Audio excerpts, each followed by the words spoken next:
हृदय विदारक घटना सकाळु सकाळु एक अभावनीय घटना घटी जहाकु कि स्थानीय अंचल शोकाकूल परिवेश सृष्टि करिछि।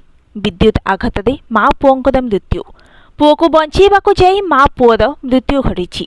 एभली हृदय विदारक घटना घटी बोरीगुम्मा थाना अंतर्गत जयंतगिरी गाँव में। सूचना अनुसार आज सकाळु सकाळु दुर्योधन अमानतीय शौच होई घरे तार दे निज गामुछा काढ़िबा बेले हठात विद्युत आघात लागिथिला। से विद्युत आघात छटपट होउथिबा देखि माँ रमा अमानत्य पुओ को बंचाइबाकु जाई निजे मध्य विद्युत संस्पर्श रे आसी छटपट होई तळे पड़ी जाइथिले। सेही समय रे दुर्योधनंकर स्त्री आउ सासुंकु मध्य विद्युत आघात लागिथिला, किंतु भाग्यवशतः सेमाने अल्पके बस्ती गले। दुर्योधन एवं माँ रमा को जयपुर जिला मुख्य चिकित्सालय रे भर्ती करिथिबा बेले डाक्तर तांको मृत घोषणा करथिले। जयंतगिरी अंचल रे शोकर छाया खेली जाइछि। पुलिस घटना